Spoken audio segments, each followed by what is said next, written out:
Hey everybody, how you doing? Hopefully you're having a great weekend. A quick video this weekend. I just wanted to give some general thoughts on the market and then run through a number of stocks that are high on my buy list for next week. So as you know, if you've listened to these videos before, I use the time on the weekends to just go through a bunch of charts and organize them and get a focused buy list ready for next week of the names that look most actionable to me. So I wanted to share some of those with you. Hopefully you find it helpful. Here's the SPY S&P 500 ETF. You can see we finally got above that key 260, 265 level. We have this big potential overhead resistance here around 280, so not too far up. So we're kind of trapped between these two areas. So, I have no idea what's going to happen here. Only time will tell. Will we make establish maybe a higher low and break above that? That'd be very bullish. And if we get that back down below 260, I think we have a chance to test those lows from January. So only time will tell. Strong action lately, but longer term, I mentioned I go through this chart a lot. This is the monthly chart going back quite a ways. We have this bearish MACD cross that in the past has been important. It's marked some market tops, or it's just marked, 2011, 2015. It's marked a period of 6 to 18 months where the market does not go on to make a new high. So we have that shorter term, a lot of strength. Then I'll go over this chart as well. This is kind of my macro look chart I go over once every couple of months. But something I'm keeping an eye on here is the unemployment rate.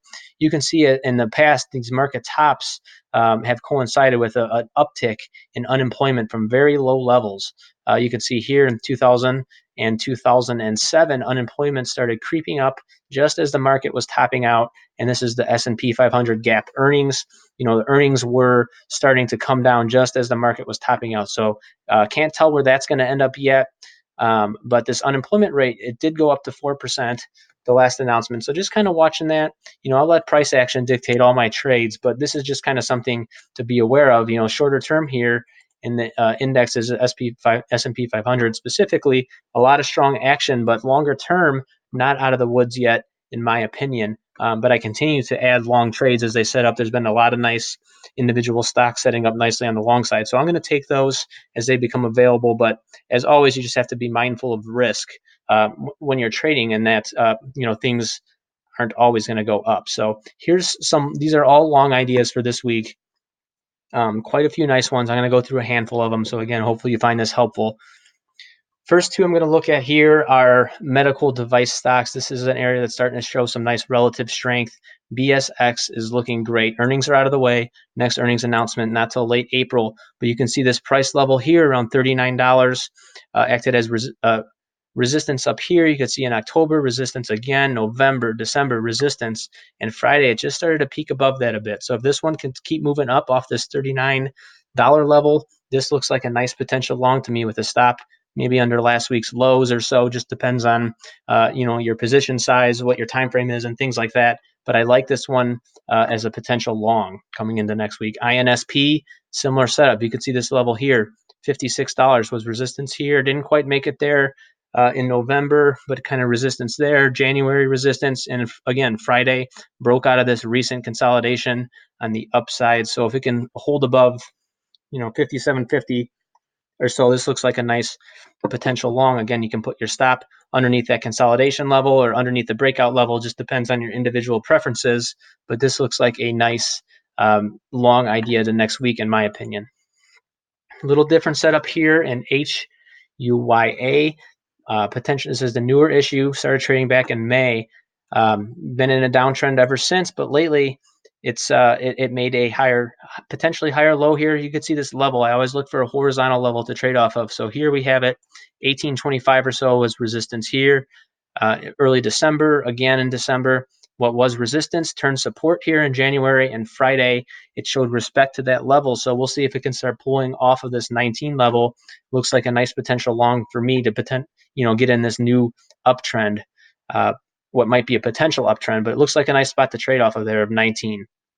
MBD, a lot of these application software stocks look so strong. So a lot of them look a bit extended, but a couple that I'm going to go through look very viable here. This one has a level around $91, $92. You can see it was resistance here, broke above it, had a nice day Friday. So this looks like a nice long idea with the stop a little bit below the yellow box. ZS, not quite ready yet, but you can see this one has this level around $48. That was resistance a couple times here and just consolidating right at that level right now. So if it starts breaking up and out of that consolidation to the upside. Looks like a nice, that would trigger a buy for me with a stop a little bit below that. So that's ZS, GRUB. Been watching this one, didn't want to trade it into earnings, but this level around $83, you could see it was support here, and you could see all these shares traded here. That's volume at price. Tons of shares traded around this, $83 level, but you can see it was support, turned resistance, again, resistance here, resistance here, resistance here. So this area is very well defined. And then this earnings announcement on Thursday, big volatile day, big volume. Didn't really know what to do, and then Friday it came up and popped out above this area. So it looks like a nice area to trade. Again, maybe still in a longer term downtrend, but you have some space between where the next overhead might be, and you have a very defined risk where you can put your stop underneath that. So this one is on my long watch list for next week as well. PG, Procter Gamble, simple play here. Just shorter term, $96 was resistance, broke above it, slight consolidation into it. So above 96 or so, this one looks like a nice long in this consumer defensive name here. So if the market starts moving down next week, this one could potentially still act strong. And again, it's a big cap name. So if you play options, this might be a nice one to look at. A couple more here. SYMC. Let me zoom out on this. This has this area here, around $22 to $23 was resistance here. Came resistance back here in November and December. Few times. Broke above it slightly, couldn't hold it, but just kind of consolidating now a little bit. So if it decides to start turning up and out of this consolidation and break above, 23, 23.50, this one looks like a nice long because it has some room to run here, maybe to 25 for initial target. It has that big gap to fill. So this is one I'm looking at as a potential long candidate for next week. One more here, Overstock. This is one I actually bought on Friday right before close. But again, you can see long-term downtrend here, all of 2018, but kind of bottoming out here. So the horizontal level, I always look for the horizontal level. You can see I have it here at about 1975. Why? Well, that was support. A couple times here, turned resistance here in December, clear resistance here in late January, and then after a little bit of consolidation right there, kind of just closed just above that Friday. So enough for me to trigger the trade with a stop, just below this yellow. So fairly tight stop. But again, this one has a little bit of room to run, I think, before it runs into some potential overhead here, maybe around 24, 25 or so. That would be where I'd look to book swing gains. I'll book swing gains on a partial position and then kind of let the rest run with the trend, kind of be more hands-off with it with a smaller position size. So that's another one that you can put on your radar for next week. So hope you found this helpful. Check out ttptrading.com if you're interested.